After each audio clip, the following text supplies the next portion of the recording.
창세기 33장 1절에서 11절까지의 말씀입니다. 창세기 33장 1절에서 11절까지 우리 한 목소리로 같이 읽겠습니다. 야곱이 눈을 들어보니 에서가 400명의 장정을 거느리고 오고 있는지라. 그의 자식들을 나누어 레아와 라헬과 두 여종에게 맡기고 여종들과 그들의 자식들은 앞에 두고 레아와 그의 자식들은 다음에 두고 라헬과 요셉은 뒤에 두고 자기는 그들 앞에서 나아가되 몸을 7번 땅에 굽히며 그의 형 에서에게 가까이 가니 에서가 달려와서 그를 맞이하여 안고 목을 어긋 맞추어 그와 입 맞추고 서로 우니라. 에서가 눈을 들어 여인들과 자식들을 보고 묻되 너와 함께한 이들은 누구냐? 야곱이 이르되 하나님이 주의 종에게 은혜로 주신 자식들이니이다. 그때 여종들이 그의 자식들과 더불어 나와 절하고 레아도 그의 자식들과 더불어 나와 절하고 그 후에 요셉이 라헬과 더불어 나와 절하니 에서가 또 이르되 내가 만난 바 이 모든 때는 무슨 까닭이냐? 야곱이 이르되 내 주께 은혜를 입으려 함이니이다. 에서가 이르되 내 동생아 내게 있는 것이 족하니 내 소유는 내게 두라. 야곱이 이르되 그렇지 아니하니이다. 내가 형님의 눈앞에서 은혜를 입었사오면 청하건대 내 손에서 이 예물을 받으소서. 내가 형님의 얼굴을 배운즉 하나님의 얼굴 본 것 같사오며 형님도 나를 기뻐하심이니이다. 하나님 내게 은혜를 베푸셨고 내 소유도 족하오니 청하건대 내가 형님께 드린 예물을 받으소서 하고 그에게 강건함에 받으니라. 아멘. 아멘. 어느 시골 마을에 두 형제가 있었습니다. 처음에는 서로 의지하고 농사를 잘 지었는데 오해가 생겼습니다. 오해가 생기고 큰 갈등으로 번지게 되니까 형제가 말도 하지 않게 되고 두 집 사이에 도랑을 깊이 파서 왕래할 길을 막아버렸습니다. 어느 날 형이 목수를 불러서 공사를 부탁하게 됐습니다. 목수가 와서 뭘 해드릴까요? 그랬더니 도랑 위에다가 담을 크게 싸서 동생 얼굴도 보지 않게 해달라. 그렇게 요청을 했습니다. 목수가 알겠다고 그러고서 공사를 했는데 담을 싼 대신에 다리를 놓았습니다. 동생은 형의 집에서 목수가 가서 일을 하는 걸 보고 뭘 하는 걸까? 근데 들려오기는 형이 담을 싸라 그랬다라는 얘기를 들었는데 결과물을 보니까 담을 싼 게 아니라 다리를 놓은 거죠. 그래서 이거 형이 화해하자는 건가 보다. 그래서 형을 찾아갔습니다. 그리고는 형에게 얘기했습니다. 형 그동안 내가 잘못했으니까 용서해달라고. 그랬더니 형이 어떻게 했을까요? 우리가 생각하는 그림은 뭐죠? 그래 나도 너를 이렇게 해야 되는데 형이 등을 돌리고 화해를 거절했습니다. 다리는 놓였지만 화해는 되지 않았고요. 관계도 회복되지 못했습니다. 이 얘기는 화해의 기회가 주어졌을 때 마음을 열지 않으면 기회를 더 이상 얻을 수 없다는 사실을 이야기하고 있는 것이죠. 자존심 때문에 등을 돌리게 되면 기회를 잃어버릴 수가 있는 것이고요. 오늘 말씀 창세기 33장 이 말씀은 야곱과 에서가 오랜 시간 동안 갖고 있던 앙금을 털어버리고 회복하는 그런 장면을 그리고 있습니다. 33장의 제목은 야곱이 에서를 만나다라고 되어져 있습니다. 이 시간이 얼마 걸렸느냐? 야곱과 에서가 헤어진 지 20년의 시간이 흐르고 만나는 장면입니다. 20년 동안 얼마나 힘들고 어렵게 살았겠습니까? 야곱이 외삼촌 라반의 집에서 20년 동안 살았습니다. 두 아내를 얻기 위해서 14년 동안 노력을 했고요. 14년의 세월이 지난 후에 6년 동안 재산을 늘릴 수 있도록 최선을 다해서 그는 양을 쳤고 그곳에서 커다란 부를 이룰 수 있었습니다. 자녀도 12를 얻게 되어졌습니다. 그리고 이제 고향으로 돌아오고 있는데 사실은 돌아오면서도 그의 마음 가운데에 부담이 있습니다. 형 에서를 만날 때 형이 과연 나를 용서할 수 있을까? 형이 용서하지 않으면 20년의 세월에 쌓인 앙금을 가지고 나에게 해코지한다면 과연 나의 수고는 보존할 수 있을 것인가? 라는 것이죠. 그런데 중간중간에 종들을 보내면서 앞에 소식을 좀 들어보라고 했더니 들려오는 얘기가 형이 자기를 찾아서 오고 있는데 400명의 인원을 이끌고 오고 있다라고 얘기를 하는 겁니다. 자기를 환영하는 마음이라고 한다면 굳이 400명을 데리고 올 수 없는데 400명을 이끌고 온다는 말은 우리 가족들을 다 해할 수도 있겠다라는 생각이 들어서 32장을 보면 야복 강가에서 밤새도록 하나님께 기도합니다. 그리고 그곳에서 하나님 보낸 천사와 씨름을 하죠. 그리고 마지막에 동이 트기 전에 그 천사를 붙들고 이야기하기를 당신이 나를 축복하지 않으면 가게 하지 않겠습니다. 다른 말로 말하면 나를 살려주겠다라는 약속을 하지 않으면 놓을 수 없습니다 라는 얘기를 지금 하고 있는 겁니다. 야곱이 20년의 모든 것들을 거기에 담고 기도하고 매달리는 것, 얼마나 그가 힘들었는가를 생각할 수 있는 것이고요. 반대로 400명을 이끌고 오는 에서의 마음은 어떻겠습니까? 팥죽 한 그릇으로 장자권을 뺏어가고 자기의 옷을 입고 분장을 해서 아버지의 축복을 다 받아간 동생, 20년 만에 그 동생이 돌아온다고 하는데 그 돌아오는 장면 속에서 지금 에서의 마음이 어땠겠느냐라고 하는 것이죠. 에서는 20년 동안 잃어버린 장자권, 잃어버린 축복 때문에 힘들고 어려운 생활을 했습니다. 그의 모든 삶은 기름짐에서부터 떠 있다라는 얘기를 들을 수밖에 없었기 때문에 그는 정말로 험한 세월을 살았고 거친 인생을 살았습니다. 그러면 그 인생을 살았던 자기의 그 모든 원인 제공자라고 생각하는 야곱을 생각하면 결코 환영할 마음이 생기지 않는 것이죠.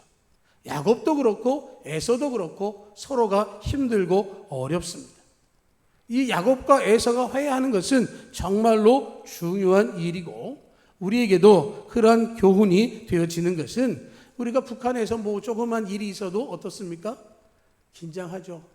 뭐 미사일 쐈다 그러면 국가 안보회의인가요? 뭐 이런 거 여러 가지고 얘기하고 말 한마디 가지고도 조심스러워지는 게 거기에 있고요.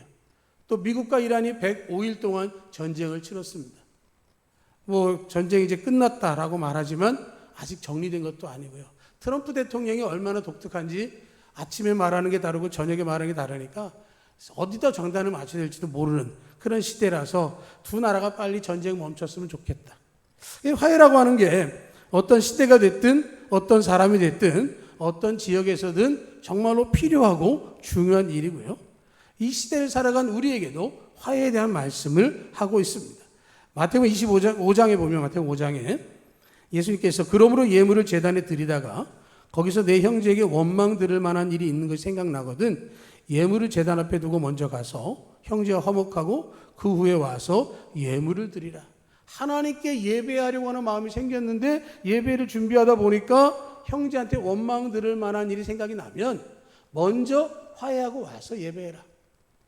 다른 말로 하면 원망 들을 만한 일을 하지 말고 살아라 하시는 말씀을 하셨고요. 사도 바울도 로마서에서 할 수 있거든 너희로서는 모든 사람과 더불어 화목하라. 다투지 마라. 골로새 3장 13절에서 누가 누구에게 불만이 있거든 서로 용납하여 피차 용서하되 주께서 너희를 용서하신 것 같이 너희도 그리하라 하고 말씀을 하고 계십니다. 한마디로 말하면 관대하고 용납하는 마음을 가지고 상대방에게는 상처를 주지 않도록 원망 들을 만한 일을 하지 않고 살아라 하는 말씀을 한 것이죠. 이 말씀이 우리에게 굉장히 좋은 말씀인 줄 알지만 쉽지가 않은 것이죠. 잘 살아야 되고요. 원망 듣지 말아야 됩니다. 그런데 그렇게 되지가 않아요. 자존심도 걸려 있고요. 이해득실도 있고요. 유불리를 따지기도 하고 시간도 많이 걸립니다. 그러나 어렵지만 화해하라 하는 것이 바로 하나님의 뜻인 것이고 그 뜻이 하나님께서 예수 그리스도를 통해서 우리에게 보여주셨습니다. 하나님 우리와 화해하기 위해서 화목제물로 예수님을 보내셨습니다. 예수님께서 하나님과 우리를 회복하기 위해서 십자가에 돌아가시고 죄값을 치러 주셨습니다. 그리고 부활하심을 통해서 더 이상 죄가 우리를 좌지우지 못하도록 하나님과의 화해를 완성시켜 주셨습니다. 화해라고 하는 것, 예수님과 같이 자기를 낮추고 희생할 때 이루어지는 것이고 하나님께서 먼저 우리에게 손을 내밀어 주셔서 평화를 가져와 주셨습니다. 어떻게 하면 그것을 우리가 누릴 수 있겠느냐라고 하는 것이죠. 겸손으로부터 시작되는 것이죠. 앞에서도 말씀드렸지만 야곱이 형을 만나기 전에 야복 강가에서 밤새 기도하면서 천사를 만납니다. 에서로부터 목숨을 건지고 무사히 고향으로 돌아갈 수 있는 길이 무엇일지를 고민하는 야곱이 천사와 씨름하고 그 씨름 끝에 뭐라고 말씀합니까? 이름을 바꿔주셨습니다. 다시는 야곱이라 하지 않고 너를 이스라엘이라 하리라. 야곱이라고 하는 이름 간사한 자, 사기꾼이라고 하는 이름이 아니라 하나님과 겨루어서 이겼다라고 하는 이스라엘이라고 하는 이름을 주었다라고 말씀하고 있고요. 야곱은 그곳의 이름을 브니엘이라고 하나님의 얼굴이라고 명명했습니다. 하나님의 얼굴을 죄인이 보게 되면 살아남을 자가 없습니다. 그런데 하나님께서 그를 살려주셨습니다. 그 말은 하나님께서 용납하셨다는 뜻입니다. 살려주시겠다는 것이죠. 하나님께서 야곱에게 그런 모든 걸 통해서 도움을 허락하심을 증거해 주셨고요. 그것 때문에 야곱은 가족을 네 그룹으로 나누고 맨 앞에 다리를 절뚝거리면서 형을 향해서 앞서 나갑니다. 그리고 7번 형에게 절을 합니다. 7번 절을 한다라고 하는 말은 성경적인 개념에서 왕에게 절하거나 혹은 정복자에게 피정복자가 하는 인사가 7번 절을 하는 겁니다. 이 말은 뭐냐면 내가 이전에는 형을 속이고 형의 장자권을 뺏었던 동생이지만 이제는 형을 형으로 인정하고 형을 따르겠습니다 라고 하는 자기를 낮추는 겸손의 모습이다 라고 하는 것이죠. 화해한다라고 할 때 시작은 겸손으로부터 시작됩니다. 자기를 낮춰야 진정한 화해가 이루어지는 거예요. 상대방이 어떻게 반응하는 게 중요한 게 아니라 내가 변하는 것이죠. 먼저 손을 내밀고 자존심을 버리고 상대방의 입장에서 생각해 보는 것이에요. 에밀 브루너 박사가 자기 친구들 가운데 갈등이 있었던 이야기를 했습니다. 두 친구가 사이가 나빠져 가지고 1년 동안 만나지 않고 연락도 없었습니다. 그런데 한 친구가 예배를 드리는 중에 하나님의 음성 앞에 깨닫게 되어졌습니다. 그래서 화해하기 시작했습니다. 화해하고자 하는 편지를 5통이나 보냈는데 답장이 없습니다. 그런데 어느 추운 겨울날 이 친구가 그 화해하기를 원하는 친구를 찾아갑니다. 그리고 눈보라 속에 서서 문을 두드렸더니 1년 넘게 쌓였던 오해가 단순간에 해소되고 서로를 품게 되었다라고 하는 것이죠. 화해라고 하는 것은 누군가가 먼저 찾아가야 합니다. 먼저 찾아가는 사람이 주님 안에서 변화된 사람이고 주님을 닮아간 모습으로 나아갈 때 그 일을 통해서 진정한 화해가 이루어질 수 있는 것이고 그것이 겸손한 삶의 모습인 것이죠.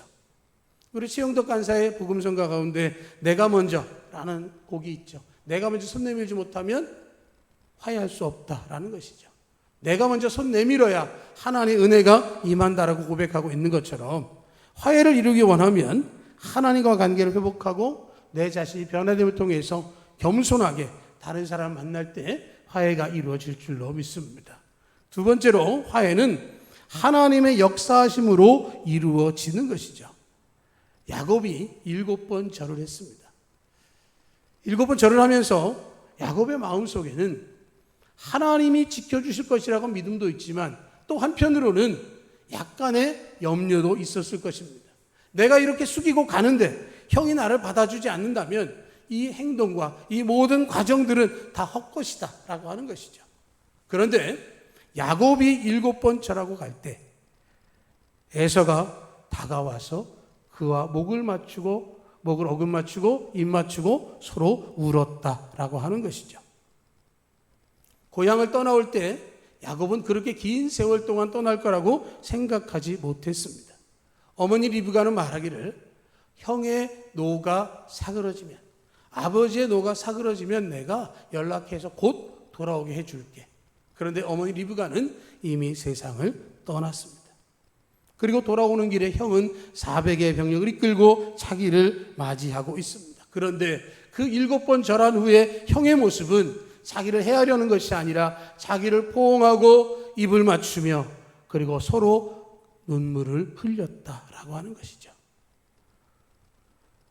이 장면을 우리가 그려보면 인간적인 모습도 있을 겁니다. 예물을 보냈습니다. 조금씩 보내서 형의 마음을 달랬습니다. 이게 뭐냐라고 물으면 내 주인인 야곱이 자기의 형 에서에게 보낸 예물이라고 얘기해라. 그러면서 보냈습니다. 그리고 밤새도록 천사와 씨름했습니다. 더러워질 대로 더러워진 옷을 입고 있습니다. 그리고 거기다가 천사한테 맞아서 야곱은 다리를 절고 있습니다. 절뚝거리는 모습으로. 비록 뒤에 가족들은 있지만 형 앞에 7번 절하는 그 모습이 정말로 부자연스럽고 불편한 그 모습으로, 다가온 그 모습 때문에라도 에서는 동생 야곱을 맞게 되어진 거죠. 만약에 야곱이 화려한 옷을 입고 가마에 올라탄 채로 형을 찾았다면 에서의 마음이 더 굳어질 수도 있었을 것입니다. 야곱의 그 모습 때문에, 그 모습을 통해서 에서가 한편에서 측은지심을 가질 수도 있었지만 더 큰 것은 바로 하나님의 마음이었고 하나님의 은혜였다라고 하는 것이죠. 밤새도록 기도할 때 에서도 야곱을 맞으러 나오는 그곳에 하나님께서 역사해 주신 것입니다.